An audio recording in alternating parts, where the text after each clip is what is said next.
Alhamdulillahilladzi hadana li hada wa ma kunna linahtadiya laula an hadana Allah. Asyhadu an la ilaha illallah wa asyhadu anna Muhammadan abduhu wa rasuluhu sallallahu alaihi wasallam. Assalamualaikum warahmatullahi taala wabarakatuh. Waalaikumsalam.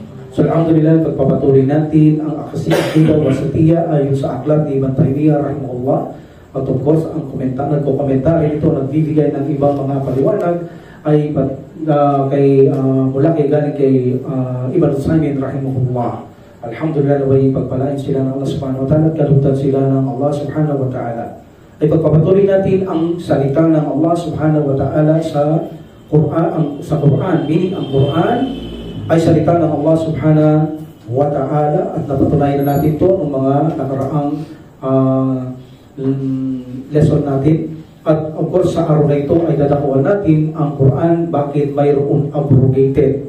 Kung ito'y salita ng Allah subhanahu wa ta'ala, bakit mayroong mga abrogated na versikulo? Nakakalimot ba ang Allah subhanahu wa ta'ala o hindi niya alam ang kanyang ipinadadala, at bandang muli kapag ipinadala niya, malalaman niya mali, papalitan niya? Anong dahilan? Kailangan alam natin bakit may abrogated ang Quran. Hindi lang ang Quran may abrogated, lahat ng aklat na nauna may mga abrogated. So ang paliwanag ay iisa lamang. So inshallah dadakuhan natin yan para may pagtanggol natin ang ating akida, Sunnah wal Jama'ah, na kung saan pilit na kinakalaban ng mga Shia at mga iba pa at mga Hudyo. Maging sa panahon ngayon, kinakalaban ito ng Hudyo ang ating akida at pinamamalian nila ang ating paniniwala hinggil sa ating pananampalatayang Islam. So nakuha natin ang unang ayat bago tayo tumako dyan sa abrogation, kung bakit may abrogation ng Quran, insyaAllah. A'udhu billahi minasyaitanirrajim. Bismillahirrahmanirrahim. Wa qad kana fariqum minhum yasma'una kalam Allah thumma yuharrifuna min ba'di ma aqaluhu wa hum ya'lamun. Kahimat, sabi ng Allah subhanahu wa ta'ala, kahimat ang ilang pangkat sa kanilang lipon ay palaging nakaririnig ng salita. Nakaririnig ng salita ni Allah subhanahu wa ta'ala, at makaraan sila ay tantisang nagbago, binago nila ang salita ng Allah subhanahu wa ta'ala matapos na ito ay kanilang maunawahan. So dito, ang Allah subhanahu wa ta'ala, ang tinutukoy niya dito ay ang mga Hudyo. May dalawang paliwanag dito, insyaAllah. Paliwanag natin. But ang gusto natin malaman sa ayat na ito, yan ang sinabi ng Allah subhanahu wa ta'ala, may mga pangkat sa kanila, this the Jew, the Yahud, na sinabi ng Allah subhanahu wa ta'ala na naririnig nila ang salita ng Allah. So what is the first interpretation? Una, ang Quran. Naririnig nila ang Quran sa panahon ng Prophet Muhammad sallallahu alaihi wasallam, ngunit binabago nila, binabali nila na ito ay hindi utos sa Islam, Muhammad ito ang utos ng Allah. Pinapalitan nila, like for example, yung stone to death. Hindi ba? Tinanong ang Prophet sallallahu alaihi wasallam kung anong parusa sa mga taong nakyakit. Sabi niya, stone to death, nasa aklat niyo yan. At binasa nila, tinakpan nila, nilaktawan nila yun. Stone to death, binabago nila. Sabi niya, tanggalin mong kamay mo, sabi ng Prophet sallallahu alaihi wasallam. Nandoon ang stone to death. So binabago nila by words or meaning ang salita ng Allah subhanahu wa ta'ala, bagamat naririnig nila. Meaning, ipinapahayag sa kanila ito ang Quran na naririnig nila. In other translation, o in other interpretation, tinutukoy ito naman yung mga Hudyong kasama ni Musa alayhisalam. Noong pagsabihan siya ng Panginoong Allah subhanahu wa ta'ala na magsama siyang 70 katao at pumunta sa lugar na kung saan kakausapin niya si Musa alayhisalam habang naririnig ng mga tao. So meaning, malinaw na makikipag-usap ang Allah subhanahu wa ta'ala at naririnig ng mga kasama ni Musa alayhisalam. At sa bandang muli yung narinig nila, binago nila. That's why sabi ng Allah subhanahu wa ta'ala, pagkatapos nilang marinig, maintindihan at maunawaan, binabago nila. Even na ang aklat na pinadalang Torah o iniwang Torah sa kanila, binago din nila yan. Kapag mayroong mahirap, ilalagay nila ang tunay na Torah. Kung ang makasalanan mahirap, matatalo siya. Kung mayaman ang may kaso, ilalagay nila ang bagong ginawa nilang Torah. Kahit makasalanan ng mayaman, kapag nagbigay siya ng lagay, mananalo siya. Ito yung mga Hudyo. Binabago nila ang utos ng Allah subhanahu wa ta'ala, even na narinig nila ang salita ng Allah subhanahu wa ta'ala, tandisan nila itong nauunawaan. At pagkatapos nilang malaman, Ito ang pinakamasamang kasalanan. Yaong nalaman mo ang tunay, nalaman mo ang totoo, at saka mo ito papalitan. Hindi katulad ng mga hindi nila alam, yung mga ignoranting mga tao, pag nagawa niya kasalanan, napalitan niya, hindi niya alam, hindi masyadong malalim ang kasalanan. Ang malalim na kasalanan, yung alam mong mali, yung alam mong ito ang sinabi, ito ang utos, itong tama, at saka mo papalitan. That's why sabi ng Allah subhanahu wa ta'ala, magkatapos nilang malaman, meaning, papalitan nila pagkatapos nilang malaman, ito ay higit na mabigat na kasalanan sa Allah subhanahu wa ta'ala. And then Allah subhanahu wa ta'ala said, yuriduna ay yubaddilu kalam Allah. See? Nais nilang baguhin ang salita ng Allah. So palaging sinasabi ng Allah sa kanyang salitang Quran, sa kanyang mensahe, kalamullah, salita ni Allah.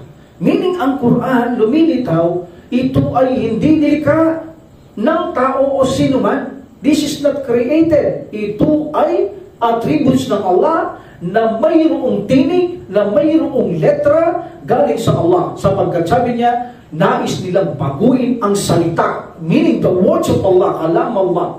So meaning ang salita ng Allah, sa nakaraan narinig natin, nakikipag-usap kay Musa alayhis salam, kay Ibrahim, kay Prophet alayhis salam, at sa mga iba pang propeta at sugo na naririnig nila. May words and letter. Naiintindihan siya ng kanyang mga propeta at sugo because gumagamit siya ng salita ng Allah subhanahu wa ta'ala according to their language. At lahat ng salita alam ng Allah subhanahu wa ta'ala. Alam niya kausapin ang lahat ng kanyang propeta at sugo. Mayroong letra at voice, tinig. Ngunit kaya sabi natin, ang tinig ng Allah subhanahu wa ta'ala ay hindi katulad ng kanyang mga lilikha because laysa kamithlihi shay, walang katulad ang Panginoong Allah subhanahu wa ta'ala. Yuriduna ay yubaddilu kalam Allah. Nais nilang baguhin ang salita ng Allah subhanahu wa ta'ala.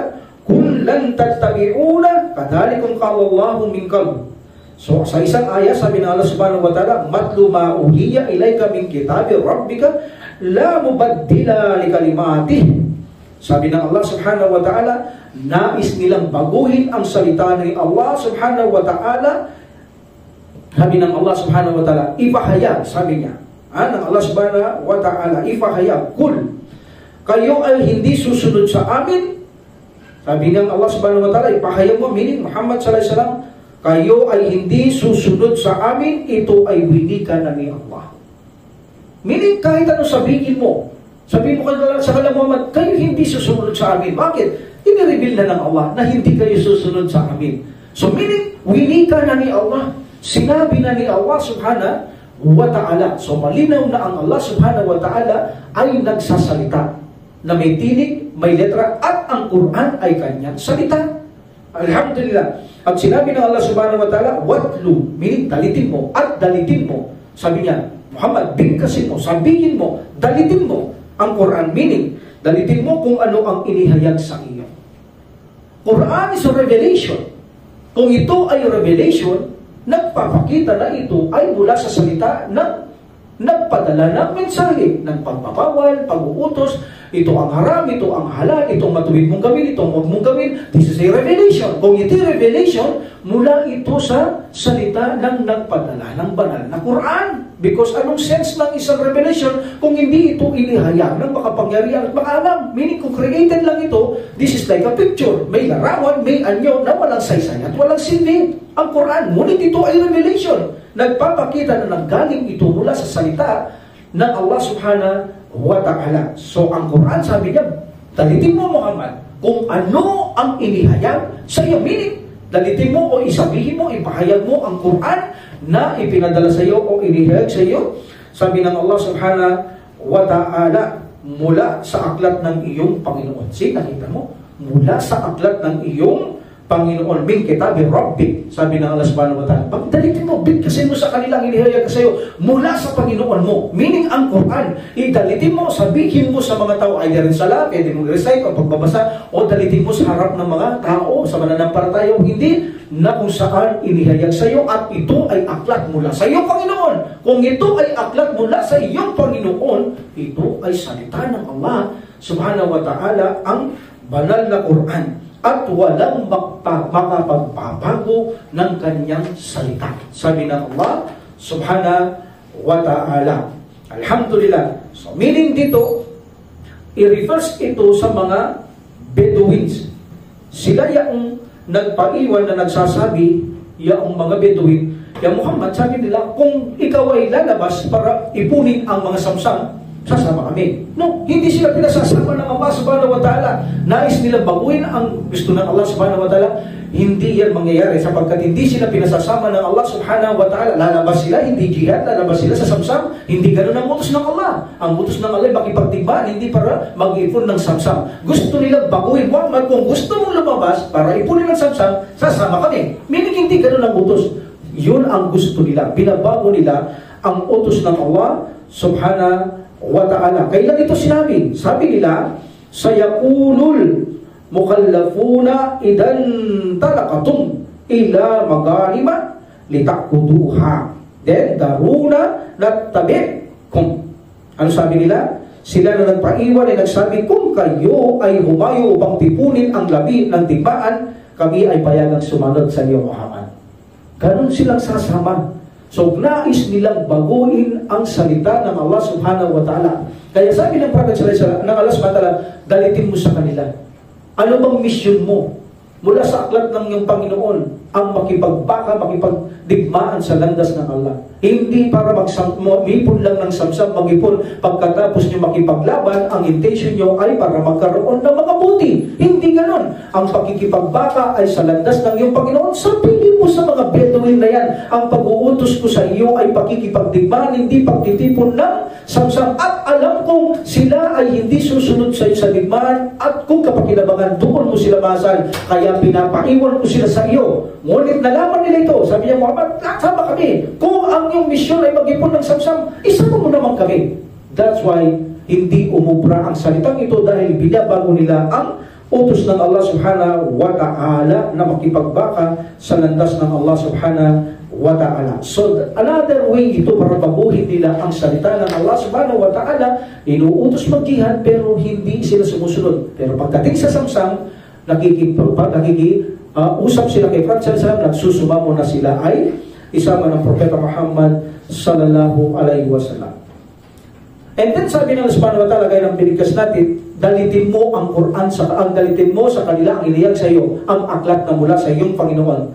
Then sabi ng Allah subhanahu wa ta'ala, la mubaddila li kalimati, at walang makapagpapalit ng kanyang kalima, salita. Meaning, hindi pwedeng palitan ang salita ng Allah subhanahu wa ta'ala.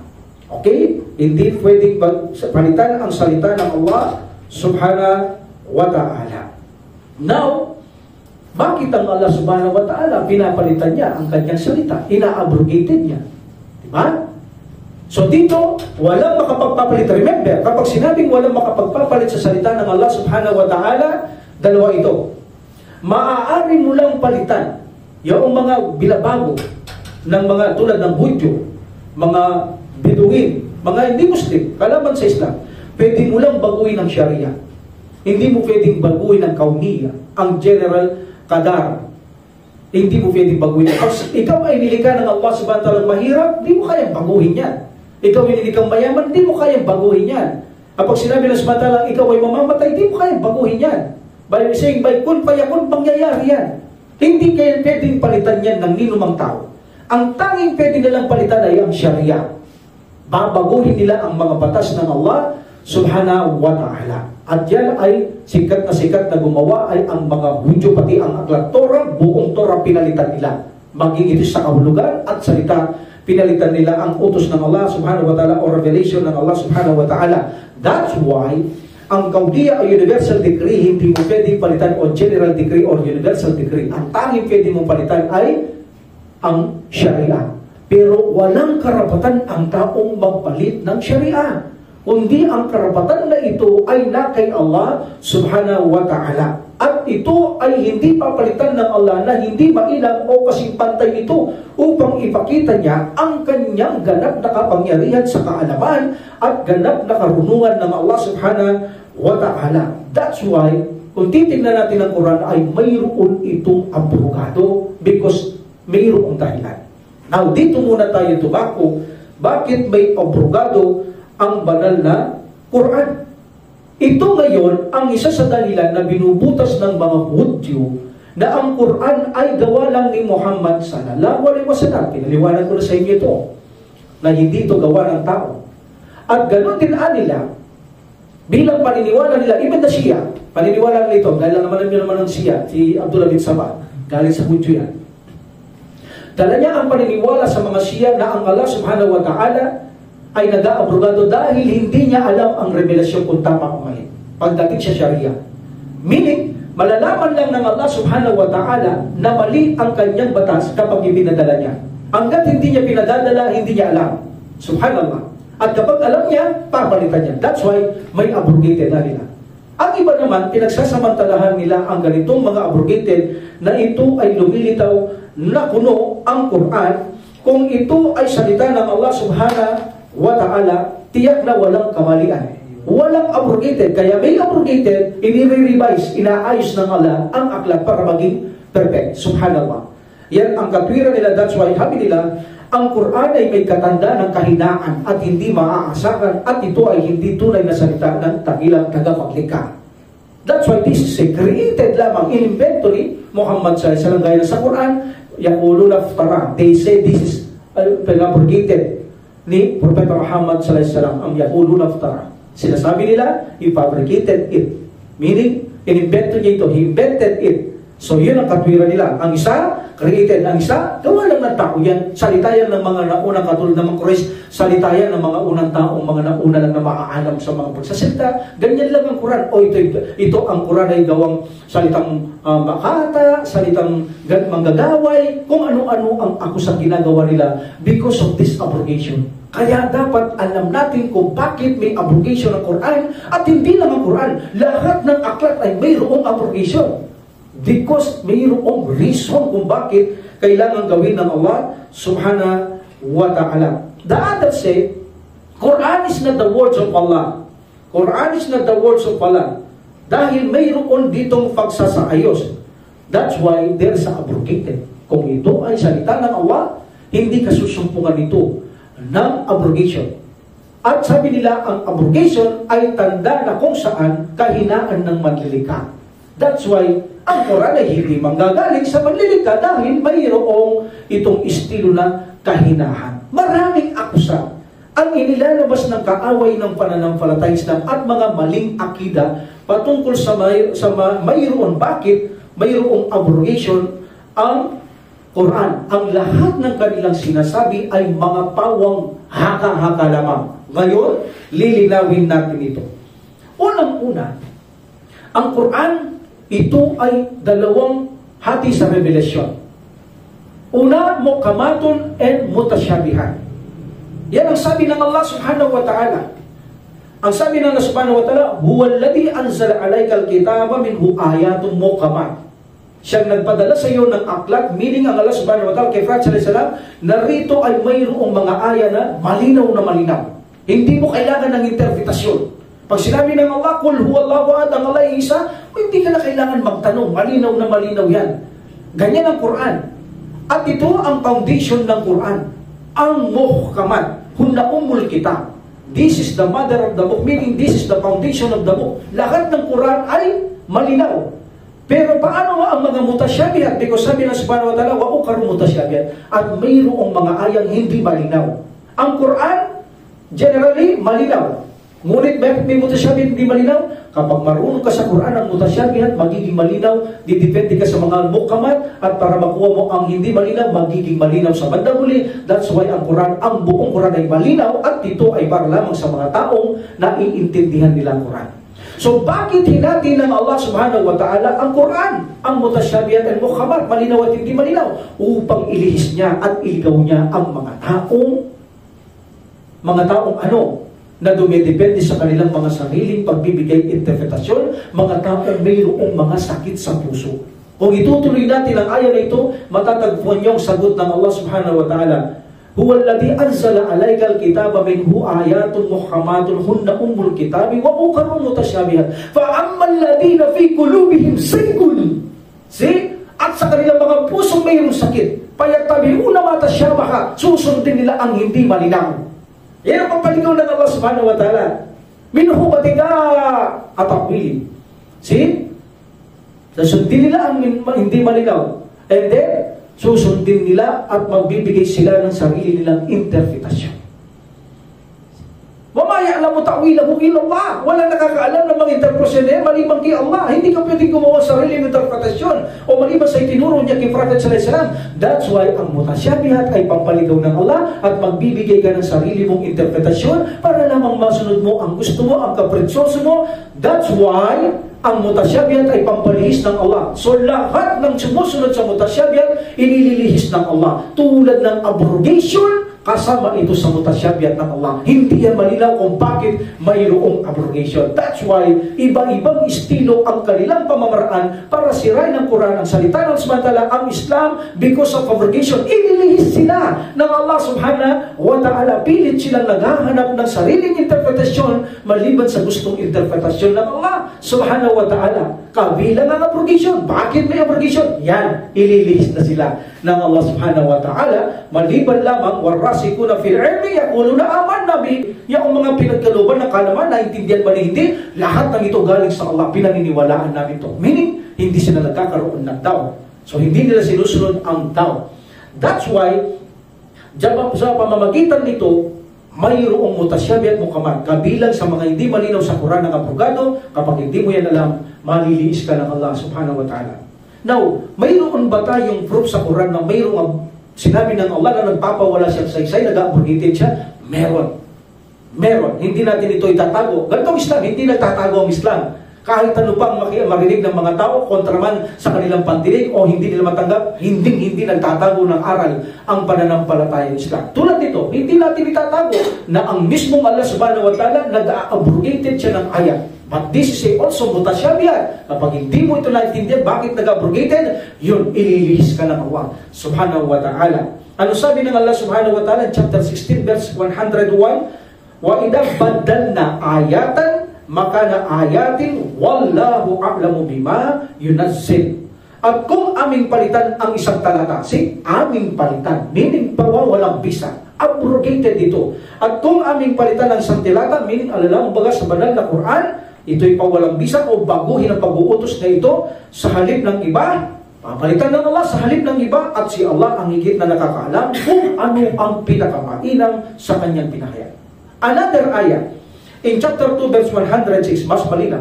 Manansak min ayatin aw nunsiha na'ti bi khairin minha aw mithliha alam ta'lam anna Allah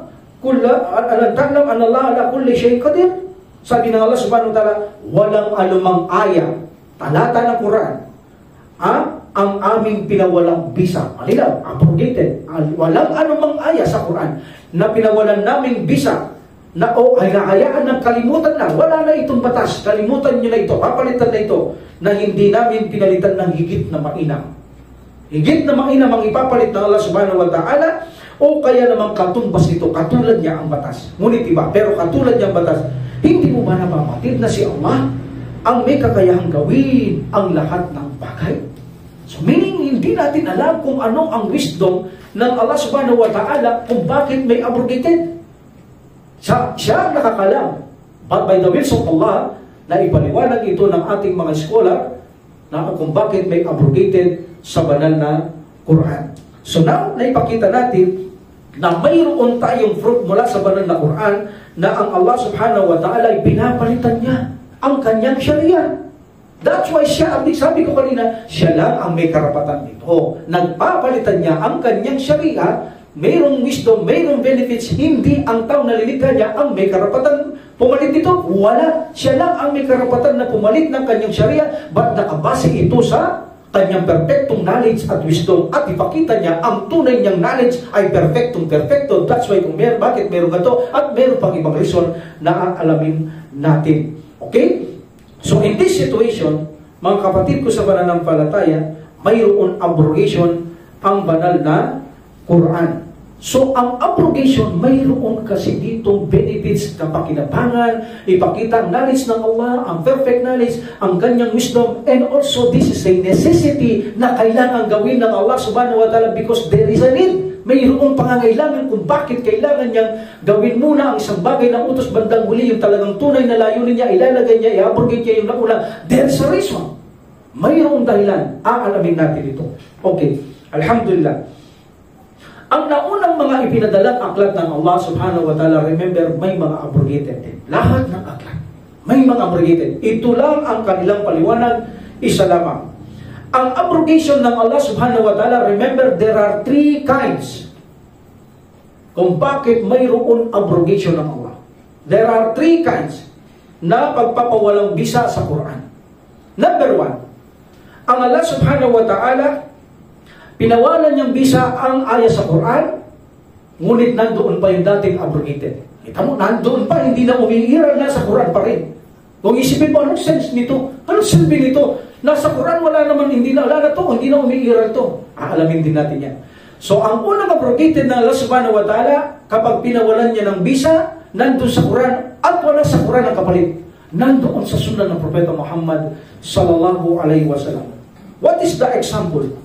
Example, meaning, like for example, وَالَّاتِي يَأْتِينَ الْفَاحِشَةَ مِنْ نِسَائِكُمْ فَاسْتَشْهِدُوا عَلَيْهِنَّ 4 مِنْكُمْ فَإِنْ شَهِدُوا فَأَمْسِكُوهُنَّ فِي الْبُيُوتِ حَتَّى يَتَوَفَّاهُنَّ الْمَوْتُ أَوْ يَجْعَلَ اللَّهُ لَهُنَّ سَبِيلًا. Ano sabi ng Allah subhanahu wa ta'ala? This is ayah from Quran. Nandito ito sa Quran hanggang ngayon. Abrogated to. Sa sino man sa inyong kababaihan ang magkasala ng kahalayan, adultery. Okay, not fornication. Adultery. Okay? Inyong kunin ang 4 na saksi, meaning kalalakihang mapagkakatiwalaan mula sa inyong lipon. Okay, sa kanila. At kung sila'y magbigay ng saksi, panatiliin ang babae na patunayan, nakiapin, panatiliin nyo sa kanyang bahay, meaning sa isang kwarto, ikulong ito, huwag pakainin, huwag painumin, hanggang ang kamatayan ay tumating sa kanya.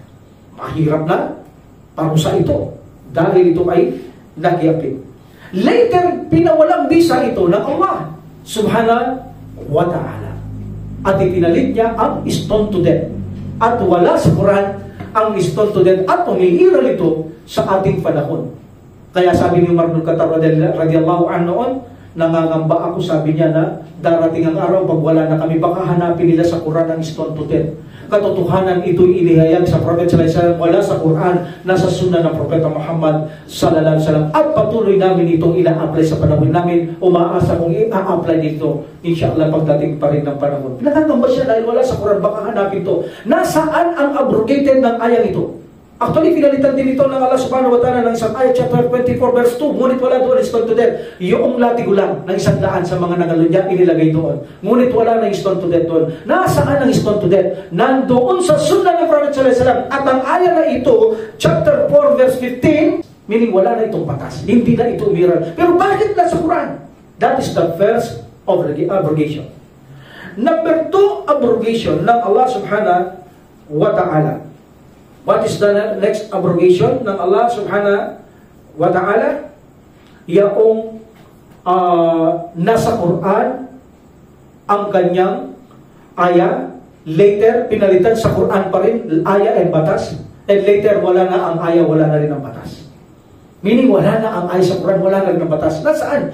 Nandoon sa sunnah ng Propeta Muhammad sallallahu alaihi wasallam. What is the dalil? Noon nakalagay sa Quran na ang pagpapasuso para hindi mo maging asawa, ang ina na nagpasuso at kapatid sa dede, 10 beses. 10 times. Meaning 10 times. Walang 2 taon ng anak. Pinasuso ng ina. Dahil trabaho ito dati sa Makkah, na kapag hindi mo kaya magpasuso, ay magpasuso ang iba.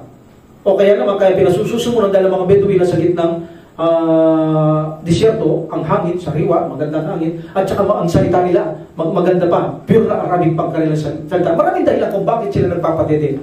So, trabaho ito noon. So, sino mang nagpadede ng bata noon, lahat ng kanyang anak na babae, o kung lalaki ka, lahat ng anak na babae niya, kapatid mo na sa dede, hindi mo na maging isaw, pati ang babae nagpadede sa iyo, nanay mo na sito sa dede, pati yung mga batang dumedi sa kanya, na naging sakop ng kanyang trabaho na pagpadede siya, kapatid mo sila sa dede. 10 beses sa Quran yan. Later, pinalitan ng Allah sa Quran mismo. 5 beses na lamang. Sino mang magpadede 5 beses, hindi mo na pwede mag-asawa. In-abrogate niya 10. The law and the ayah. But later, wala ang ay sa Quran, wala ang batas sa Quran. Tinanggal lang Allah subhanahu wa ta'ala. Pinatanggal niya kay Prophet sallallahu alaihi wasallam. Saan niya iniwan? Kay Prophet Muhammad sallallahu alaihi wasallam. That is another abrogation ng Allah subhanahu wa ta'ala. Another abrogation ng Allah subhanahu wa ta'ala in Quran, nandoon sa Quran ng abrogation, nandoon din nasagot. Hindi wala sa Sunnah. Nandoon sa Quran, nakasulat pa ang abrogation. Ngunit wala sa Sunnah. Nasa Quran din ang kanyang kapalit. Like for example, ang Allah subhanahu wa ta'ala ay nagsabi, Innal ladina amanu wal ladina hadu wal nasara wasabiina. Katotohanan ang sino mang manampalataya, meaning kay Allah, sa araw ng paghukom, sa aklat ng Allah, kay Propeta sallallahu alaihi wasallam, manampalataya ka lang, maniwala ka lang, kahit na ikaw ay Hudyo, kahit na ikaw ay Kristiyano, kahit na ikaw ay sabaina, wasabaina, min man amana billahi wal yawmil akhir wa amila salihan falahum ajruhum inda rabbihim wala khawfun alaihim wala hum yahzanun. Meaning, ikaw naman ang palataya kay Allah. Yung sinabi ko, kahit ikaw ay Hudyo, ikaw ay Kristiyano, sabaino, ikaw ay naniwala kay Allah, naniwala ka sa araw ng paghukom, gumawa ka ng mabuti, sa inyo ang malaking gantimpala mula sa inyong Panginoon, at wala kayong dapat ikalungkot, ikatakot, at ikalumbay. That's why si Warqa ibn Nawfal tsuhin ni Khadija radiyallahu anha, nagwagi yan. Naniwala lang siya kay Prophet sallallahu alaihi wasallam sa Allah. Naniwala siya sa Islam, iba na siya Kristiyano. Sabi ng Prophet sallallahu alaihi wasallam, si Warqa nakita ko sa paraiso, nakasuot siya ng puting tub. Meaning nagtagumpay siya, sabi ng Prophet sallallahu alaihi wasallam, because nanampalataya siya sa Islam, kay Allah, kay Prophet sallallahu alaihi wasallam. Nung dumating siya, actually, sinabi niya, kung hindi lang mahina ang mata ko, tutulungan ko siya. Kaya nang mabulag na siya, mahina ng kanyang mata, at naniniwala siya na siya ang pinadalang huli sugod propeta ng Allah subhanahu wa ta'ala. That's why nagtagumpay siya. Siya ay Kristiyano. That's why hindi ibig sabihin apply pa ngayon to, na maniwala lang ang Hudyo Kristiyano, kahit Kristiyano siya, magtatagumpay siya. No! Wala lang saysay ito, because this is a abrogated na kung saan sinabi ng Allah subhanahu wa ta'ala, وَمَنْ يَبْتَغِي غَيْرَ الْإِسْلَامِ دِينًا فَلَا يُقْبَلَ مِنْهُ وَهُوَ فِي الْآخِرَةِ مِنَ الْخَاسِرِينَ. Ang sino man maghangad ng ibang reliyon maliban sa Islam, sa kanya ito ay hindi tatanggapin at kabilang na siya sa talunan. Meaning, wala lang saysay na sa Quran pa rin, at ang kapalit hindi sa Sunnah, nasa Quran pa rin. That is the way ng abrogation ng Allah subhanahu wa ta'ala. Tatlong bagay ang pamamaraan ng Allah subhanahu wa ta'ala na kanyang abrogation. Okay? Alhamdulillah, yung stone to death, di ba, nandoon sa Torah nakaraan, tapos ngayon wala na sa Quran. What is the benefits? Dati na sa Torah ang stone to death, hindi nila ina-apply. Hindi nila yan ina-apply. But ang Allah subhanahu wa ta'ala, tingnan yung tagasunod ng Prophet Muhammad sallallahu alaihi wasallam. Tinanggal niya wala sa Quran ang stone to death. Gulong lang ang babae. Hanggang sa mamatay, huwag pa kayong painumin. And then, ang Quran, hindi niya nilagay sa Quran ang stone to death. The Torah nakalagay yan. Sa Injil nakalagay yan. Sa Quran din niya nilagay. Inilagay niya sa Sunnah ng Prophet sallallahu alaihi wasallam. Anong gusto niyong ipakita ng Allah subhanahu wa ta'ala? Na the best ang umma ng Prophet sallallahu alaihi wasallam. Why? Sila na may awak ng Injil at Torah, hindi nila ina-apply ito. Nasa kanilang aklan. But the Muslim, wala sa Quran, nasa Sunnah, pero ina-apply nila ito. Ganon ang gustong ipakita ng Allah subhanahu wa ta'ala. Minsan wala sa Quran, nasa Sunnah. Kahit nasa Sunnah, wala sa Quran. Makikita mo ang katapatan ng umma ng Propeta Muhammad sallallahu alaihi wasallam. Willing na willing silang susunod. Paano ba kung nasa Quran? Samantalang sila nasa Torah at Injil, ayaw nila itong sundin. Pero ang Muslim, kahit wala sa Quran ang kapalit, nag-abrogation ng kulong na babae, nandun sa Sunnah, makikita mo sinusunod dito ng mga Muslim. Up to now, ganong katapat ang umma ng Propeta sallallahu alaihi wasallam. Gustong ipakita ng Allah subhanahu wa ta'ala ang the best umma ng Propeta Muhammad sallallahu alaihi wasallam sa buong unang umma na nauna sa Propeta Muhammad sallallahu alaihi wasallam. Now, ang tanong natin, bakit mayroon abrogation? Ipinakita natin kung paano mag-abrogate ang Allah subhanahu wa ta'ala. Unang-una, mga kapatid ko sa pananampalataya, kapag mayroong abrogation, ang Allah subhanahu wa ta'ala gusto niyang ang magaan ay gawin niyang mabigat. Ang mabigat, gawin niyang magaan. But actually, there is a need, necessity, obligatory gawin ng Allah subhanahu wa ta'ala ang abrogated because of necessity. Gawing magaan ang mabigat, gawing mabigat ang magaan. There is a wisdom, there is a knowledge. At ipakikita dito ng Allah subhanahu wa ta'ala by way of rogation ang kanyang perfectong knowledge na hindi kaya ng tao. Ang kanyang perfectong karunungan na hindi kaya ng tao. Allahu Akbar. So, meaning, ang una ay gagawin ng Allah subhanahu wa ta'ala na kung saan gagawin niyang magaan ang mabigat, gawin niyang magaan, and of course, finally, pagsubok ito ng Allah subhanahu wa ta'ala. Sinusubukan niya ang tao kung sino ang matapat at sino ang sinungaling sa kanyang pananampalataya sa Allah subhanahu wa ta'ala. Alhamdulillah. So now, paliwanag natin ito. Dating magaan, ginawang mabigat. Necessity ito. Paliliwanag ko paano naging necessity. Paano kailangan gawin ng Allah subhanahu wa ta'ala. Like for example, fasting. Noong panahon ng Prophet sallallahu alaihi wasallam, bago pa ang Islam, marupok pa Muslim, mahina ang iman. Ang fasting ay mayroong kang choice. Pwede kang magpakain kahit malakas ka. Pwede kang magpakain o mag-ayuno. Mahina ka ba? Bakit yun inutos ng Allah subhanahu wa ta'ala? Totally hindi yan ang intent ng Allah. Ang intent niya, iuutos niya rin ang obligatory. Pero bakit niya muna ibinigay ang isang magaan? Mamili ka muna. Magaan lang. Ayaw mag-fasting. Mahirap mag-fasting. Di ka kakain, di ka inom, di ka sisiping ng sawa. Iwasan mo lahat nakakasira ng fasting. Mahirap siya. So, dahil ito ay magaan pa noon, magaan ba? Pipili ka. Choice mo, pakain na lang. Natis magaan. Pero later, ginawang mahirap ng Allah subhanahu wa ta'ala. Pero bakit hindi niya inutos agad yun talagang layunin niyang iuutos niya ito? What is the dalil na iuutos niya ito? Because inutos niya ang obligatory fasting sa una pa. Ya ayyuhal ladina amanu kutiba alaykumus siyamu kama kutiba alal ladina min qablikum. Inutos niya na yan. Yan ang intention niya. Pero bakit hindi niya agad ginawang obligatory? Dahil mahihirapan pa ang mga Muslim. Kaya ayaw ng Allah subhanahu wa ta'ala pahirapan sila. Pinalakas muna ang iman nila, ang mga Muslim noon, at nang malakas na ang iman nila at praktisado sa mga fasting na ganito, inutos na ng Allah subhanahu wa ta'ala ang obligatoryong pag-aayuno. Bakit niya ginawang mabigat ang isang magaan? Mabigat ngayon ito eh. Hindi ka na pwede magpakain. There is a wisdom. Anong wisdom? Gusto ng Allah subhanahu wa ta'ala na maging banal kang Muslim.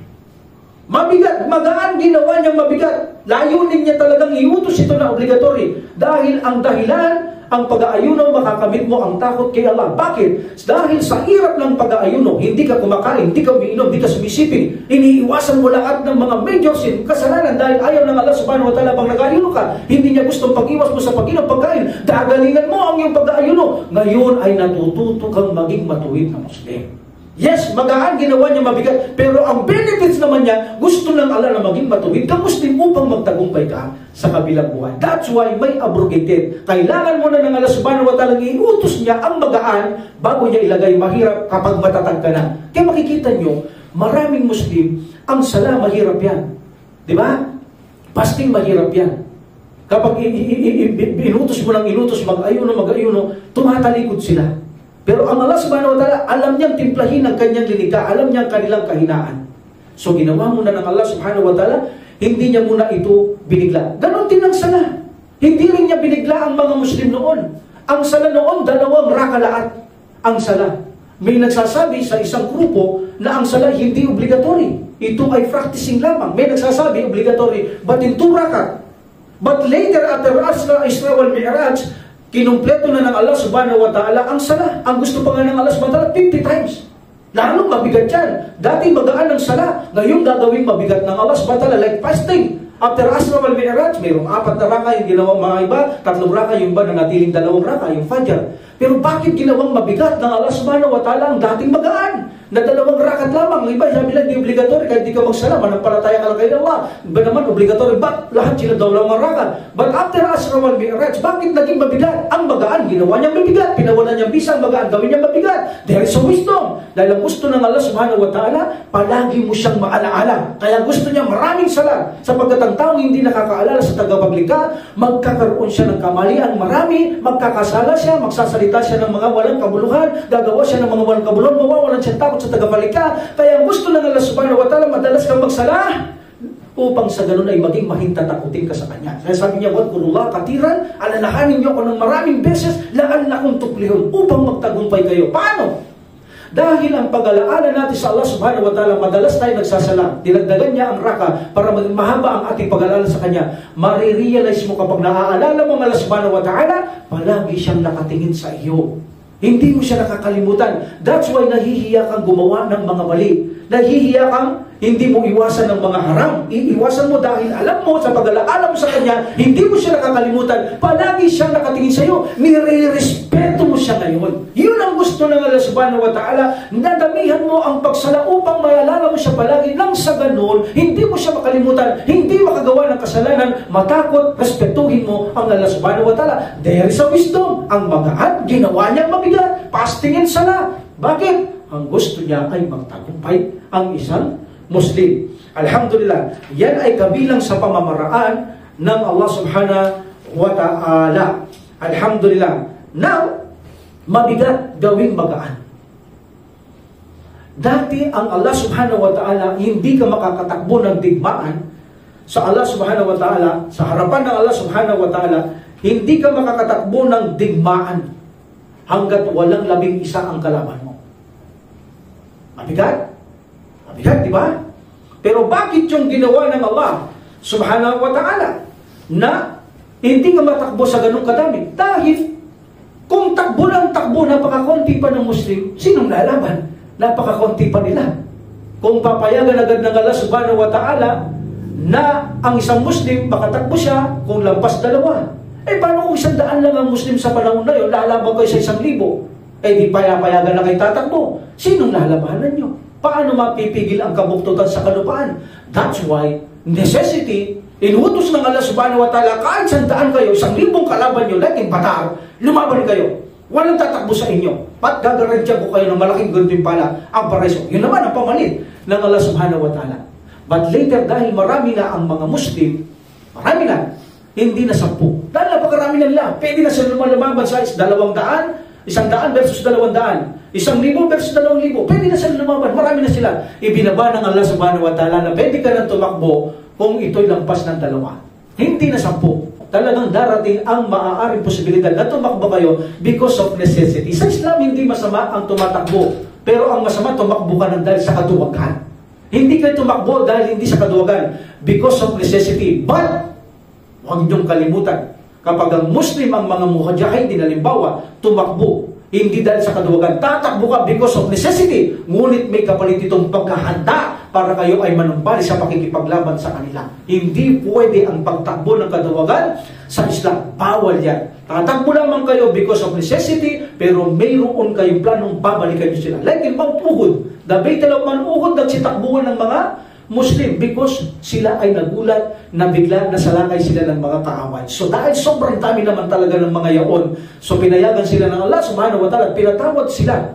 But mayroon silang plano na balikan ang mga ito. Meaning tumakbo lang sila, umatras lang sila because of necessity. At hindi sila umatras dahil sa katuwagan. So pagkatapos nun ay may plano muli na sila ay makipaglaban muli sa mga kanilang kaaway. So ang mabigat, ginagawang magaan ng Allah subhanahu wa ta'ala. What another case in Quran? Like for example, ang Allah subhanahu wa ta'ala ay nagsabi, Yas'alunaka min anil kamri wal maisir, kul fihima ismun kabir. Patungkol ito sa alak. Ang mga Quraysh talamak sa alak. Alcoholic. Hindi nakakatulog yan nang hindi sila nakakainom ng alak. Most of the Sahaba, especially Umar bin Khattab radiyallahu anhu, napakalasinggerong taong yan. Hindi natutulog na hindi siya nakakainom ng alak. Itong si Umar bin Khattab radiyallahu anhu, ang pangalawang kalifa ng pananampalataya sa ummah sa panahon ng Propeta Muhammad sallallahu alaihi wasallam. Sabi ng Allah, tinatanong kanila, Muhammad, patungkol sa alak, patungkol sa nakalala mo, pagsusugal, sabihin mo may malaking kasalanan dito. Binawalan ba sila ng Allah subhanahu wa ta'ala? Mabigat para bawalan sila ng Allah subhanahu wa ta'ala. Mabigat. Sapagkat talamak sila. Alam niyan ng Allah subhanahu wa ta'ala. Tingnan mo ang kapangyarihan ng Allah. Kung iuutusan sila agad ng Allah, iiwanan nila si Allah. Walang sasamba kay Allah. Subhanahu wa ta'ala. That is the wisdom of Allah. That's why necessity sa kanya na huwag mo nang bawalan na uminom ng alak. Pabayaan niya muna. Ang mahalaga, sumamba sila kay Allah at palakisin niya ang kanilang mga iman at saka later niya iutos ang obligatory iwanan nilang alak. There is a need. There is a necessity. That is the power perfection of, that's the perfection knowledge of Allah and wisdom. Ha? Hindi alam yan ng mga tao. Siya ang nakakaalam yan. Bakit? Alam niya ang nasa dibdib ng tao. Kapag pinagbawalan niya, tatalikod silang lahat. Alam yun ng Allah subhanahu wa ta'ala. That's why makikita niyo ngayon sa panahon natin, pagpasok ng isang Muslim, siyempre, dahil kompletong Islam, sabihin nila, kompletong akhlaq, kapag bawal-bawal. Makikita mo yung taong pumasok bukas lang, hindi na nagsasala. Dahil hindi niya makayanang iwanan yung kanyang bisyo, mas mahal niya yung kanyang bisyo, dahil napakarupok niya, napakahini niya, mahina niya, hindi siya inantabayanan muna. Bago binawalan ng binawalan, pinalakas muna sana tulad ng Allah subhanahu wa ta'ala, ang pamamaraan niya, bago niya bawalan ng isang bagay, pinalalakas niya ang isang tao bago niya ito tandis ang pagbawalan at makakayanan niya ito, alam ng Allah subhanahu wa ta'ala. Yan ang way ng Allah subhanahu wa ta'ala sa pagbabawal. Alhamdulillah. Okay, now ang Allah subhanahu wa ta'ala hindi niya pinagbawalan. Sabi niya may malaking kasalanan. Ha? Mabigat ito. Mabigat ito. Okay? So gagawin itong maging magaan ng Allah subhanahu wa ta'ala. Paano mabigat? Wala sabi. Mabigat na yung patanggal agad ng Allah subhanahu wa ta'ala. Mabigat sa kanila ito. Kailangan ang pagbabawal sa magaang paraan. Gagawin ng Allah maging magaan ng paraan para matanggap nilang tanggalin ito. Sapagkat mabigat ito na tanggalin agad-agad.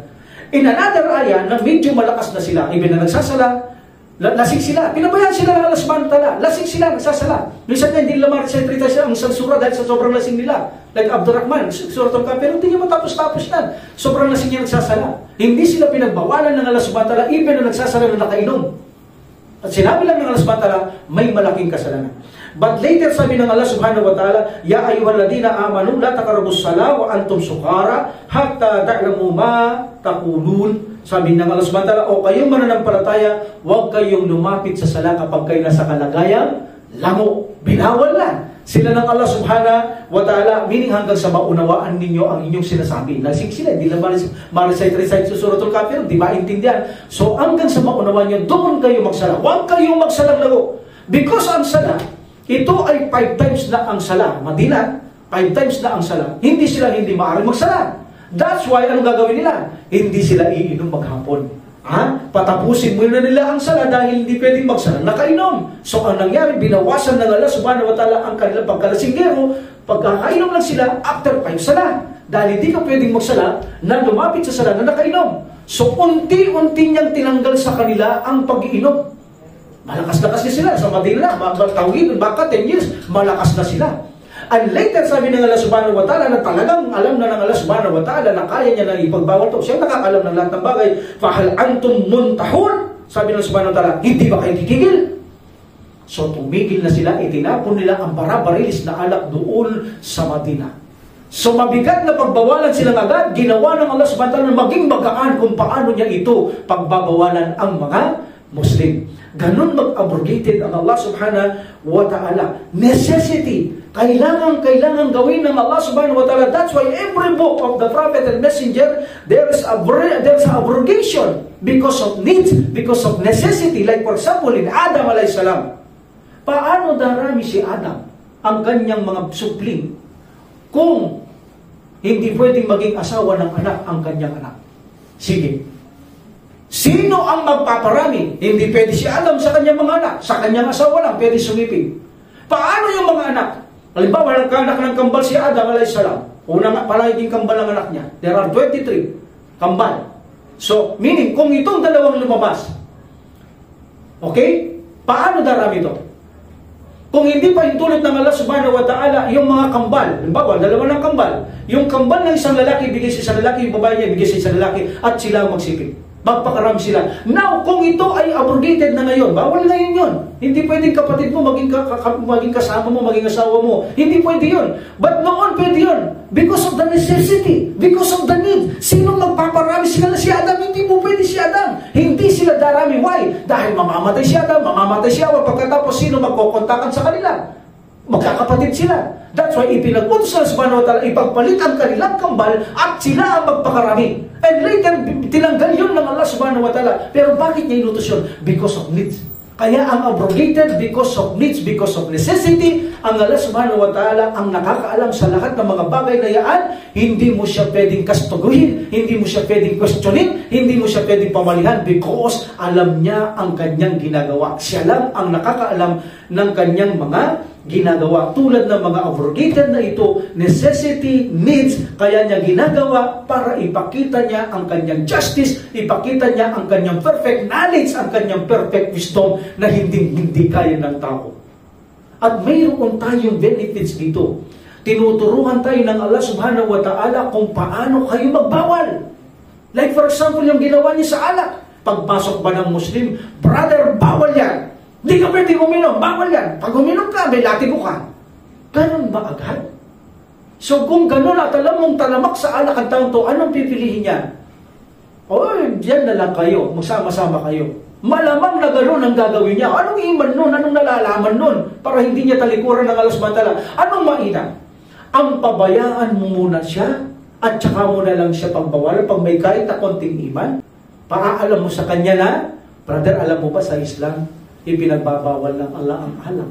At kapag nagbawal ang Allah, nakakabuti sa ating katawan. Pero siguraduhin mo meron na siya kahit na anong iman. Hindi mo siya pinagbawalan. Sinabi mo lang bawal gaya na sabi ng Allah subhanahu wa ta'ala. Later, malakas na siya. Alam mo ba, brother, ang mga nagiinom ng alak ay mayroong parusa sa kabilang buhay. That is a major sin. Kapag hindi mo tinigilan, maaaring parusahan ka ng Allah subhanahu wa ta'ala. So, ganun. Dahan-dahan mo siyang pinagbabawalan. Kaya isa sa mga imam natin, nakalimutan ko lang Imam Shafi, o sa mga scholar natin maalam sa ating pananampalataya, mayroon isang imam noon na lasinggero, na kung saan ang kanyang mga estudyante gustong saktan na ang imam na yaon. Then inawat niya ang kanyang estudyante. As far as I know, Imam Shafi'i rahimahullah, estudyante niya ito. Then sabi niya, mamili, sabihin ko sa'yo, tanongin kita, sabi niya, at sagutin mo ako. Sabi niya, kasi palagi niya nakikita yung lasing, nag-iimam pa, brother. Mamili ka, sabi niya. Kung sa'yo sasabihin, anong gusto mo sa taong yan? Talikuran niya ang Allah o sambahin niya ang Allah? Sabi niya, Sheikh, sambahin niya ang Allah. O sa pabayahan mo siya. Huwag mo siyang pagbawalan dahil meaning bago pa lang sila. Bago yung jamaang yan, bago yung taong mga yan. Hindi nila alam ang mga batas dyan, hindi nila dahan-dahan sa pagbabawal. Dahil kapag pinagbawalan mo, sabi niya, maaaring malaking posibilidad, si Allah mismo ang kanyang talikuran. Mas malaking kasalanan yun, sabi niya, kapag tinalikuran niya, ang Allah subhanahu wa ta'ala, kaysa sa mag-inom siya na sinasampan niya si Allah. Tinuturuan din tayo ng Allah kung paano magbawal. Magtimpla tayo. Mag-aral tayong magbawal sa mga tao para hindi nila talikuran ng Allah sapagkat higit na malaking kasalanan ang talikuran nila ang Allah subhanahu wa ta'ala kaysa gumagawa ng kasalanan. Di ba minsan sasabihin natin sa mga taong tumalikod, bro, tumalikod ako eh. Bakit? Kasi nag-asawa ko ng babae siya. Nag-asawa ko ng kristyanong lalaki, bawal sa Islam eh. Anong mai-advise mo sa kanya? Manubalik ka sa Islam? Hindi bro, babalik ako, kasalanan naman. Wala na, hindi na makakabuti sa akin. Order nga actually sa akin, kamatayan eh. Di ba? O kaya, is confident, sasabihin natin, nakikipid ako dito dahil hindi acceptable sa akin itong kristyanong lalaki, babae ako. Minsan sasabihin na, naririnig natin, totoo ito. Di baling nangangalunya ka, sambahin mo si Allah, magsala ka. Iyan ang higit na mainam sa iyo kaysa naman talikuran mo si Allah. Di ba? Nai-advise nila dahil ayaw niyang magbalik ang babae talaga. Pero ngayon may papayo nila, okay, kung ayaw mo talagang magbalik, ayaw mong iwanan ng lalaki, sambahin mo si Allah kahit nangangalunya ka, tanggapin mo lang mali ang ginagawa mo, kasalanan yan, para sa ganun ay hindi ka lumabas sa Islam. Pero gumagawa ka ng mali. Kahit maparusahan ka ni Allah, kapag ninais ka papasok ka sa paraiso, that's the advice. Wala nang ibang advice. That's not no other choice na advice maliban doon. Hindi mo sasabihin na, pahala ka sa buhay mo, diyan ka sa buhay mo, maimpyerno ka. Hindi, gumagawa ng parang lalo, mahal mga kapatid nila, mga mahal nila sa buhay, ina-advise nila na, huwag lang tumalikod sa Islam, gawin na lahat ang masama. So meaning, mas higit na kasalanan ang talikuran mo, si Allah subhanahu wa ta'ala, kaysa sa gumagawa ka ng kasalanan, ng mga mali na kinapupuot ng Allah, kaysa naman tumalikod ka kay Allah subhanahu wa ta'ala. That's why tinuruan ka ng Allah subhanahu wa ta'ala kung paano ang magbawal. According to Ibn Taymiyyah rahimahullah, narinig ko sa ito sa kanyang estudyante na sali-asali, ganito magbawal ang Allah. So sana mapagsumikapan natin, magbawal din sa paraang gusto ng Allah. Bagamat may mga scholar sasabi, ang Quran kompleto na, kailangan kung ito ay kompleto na, dahil noon hindi pa kompleto, ganyan pamamaraan sa subhanahu wa ta'ala, ngayon kompleto na, kapag bawal, ibawal nyo. So mayroong nangangaral na mga ganyan. Alhamdulillah, kung saan nakikita natin magaan ang proseso, alhamdulillah ay sundin natin. So meaning, ang Allah subhanahu wa ta'ala ay nag-abrogated pero mayroong reason, mayroong dahilan. At isa pa rito, ito ay pagsubok ng Allah subhanahu wa ta'ala. Like for example, sa panahon ng Propeta Muhammad sallallahu alaihi wasallam, ang pagharap sa kibla ay sa Jerusalem. Then later, inutos ng Propeta sallallahu alaihi wasallam, iniling niya sa Allah ang pagharap sa Makkah. In order ng Propeta sallallahu alaihi wasallam, by the will of Allah, sa kapahintulutan kagustuhan ng Subhanahu, humarap sila sa Makkah. Immediately, sumunod ang mga Muslim. Naiintindihan man o hindi, umarap sila sa Makkah. Meaning, sinubukan sila ng Allah Subhanahu wa Ta'ala. Pinawalan niyang bisa ang pagharap sa Jerusalem, inutos niya na humarap sila sa kibla sa Makkah. Immediately, sumunod ang mga Muslim. Why? Sinusubukan sila ng Allah Subhanahu wa Ta'ala. Ganon din tayo. Sinusubukan din tayo ng Allah Subhanahu wa Ta'ala sa mga abrogation na ito na matatanggap ba natin o hindi natin ito matatanggap ang mga pinawawalang bisa niya. Ikaw ba ay nagdududa kay Allah Subhanahu wa Ta'ala o ano pa mang iba? Ganon pa man, ang abrogation ng Allah Subhanahu wa Ta'ala na nasa Quran, pero wala na itong silbi, wala nang saysay. Bakit nandoon pa? Anong sagot? Unang-una, gusto ng Allah Subhanahu wa Ta'ala na sambahin natin siya by way of reciting. Recite this. Sa paraang i-recite mo, gusto ng Allah na sambahin mo siya. Wala na yung sense. Pero gusto ng Allah i-recite mo ito bilang pagsamba.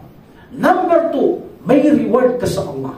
Habang binabasa mo kahit na ito ay hindi na umiiral, mayroong kang reward letter by letter kapag binasa mo ito. Number 3, gustong ipakita sa iyo ng Allah Subhanahu wa Ta'ala na siya ay nagpapawalang bisa sa mga ayat. At gusto niyang alamin mo kung ano ang reason. Nang sa ganun ay lalong lumakas ang paniniwala mo, pinakamaalam at marunong ang Allah Subhanahu wa Ta'ala. Ganon ang Allah Subhanahu wa Ta'ala at sinusubukan kanya, titingnan kanya kung matatanggap mo ang aya na yan na nandun na hindi umiiral. Bagamat ang lahat ay tinanggap mo, alhamdulillah. Ayon ay wala kang ipakikita kay Allah Subhanahu wa Ta'ala na para ikaw ay kamuhian ng Allah Subhanahu wa Ta'ala. Tanggap mo, nandyan siya, hindi umiiral, nandoon ang kanyang abrogated sa Quran o nasa Sunnah Prophet sallallahu alaihi wasallam. Lahat ay pinaniniwalaan mo at lahat ito ay galing kay Allah Subhanahu wa Ta'ala. At mayroon mga abrogado o walang abrogado, tiyak lang Allah Subhanahu wa Ta'ala ang pinakamaalam sa lahat ng bagay at sa kanya tayo nagtitiwala ng 100% na si Allah Subhanahu wa Ta'ala hindi nakakalimot, hindi nagkakamali tulad ng paniniwala nila na kung bakit may abrogation, nakakalimot siya, nagkakamali siya at malalaman niyang mali kapag inabrogate niya, kapag inireveal niya, malalaman niya mali at i-abrogate niya, babaguhin niya ito para may saayos niya ang kamalian. Hindi kailanman natin ito pinaniniwalaan dahil ang ganitong uri ng paniniwala ay malaking paglapastangan kay Allah Subhanahu wa Ta'ala, malaking insulto kay Allah Subhanahu wa Ta'ala na siya ay sabihin mo nakakalimot, na siya ay nagkakamali, lumilitaw na siya ay katulad ng nanliligta na nagkakamali. Ang sino mang maniwala na ganyang paniniwala, siya ay hindi Muslim. That's why ang mga Shia ay tandisang hindi mga Muslim. Dahil sila mismo ay naniniwala na ang Allah Subhanahu wa Ta'ala ay hindi niya alam ang isang revelasyon na batas kung tama o mali. Maliban lang i-reveal niya muna at kapag nalaman niyang mali, at saka niya papalitan ng Allah Subhanahu wa Ta'ala nang walang pagsusuri-suri, nang walang pag-aaral kung bakit mayroong abrogation ang Allah Subhanahu wa Ta'ala. So alhamdulillah na ipakita natin mga kapatid ko sa pananampalataya sa konting pagpapaliwanag bakit may abrogation sa Quran.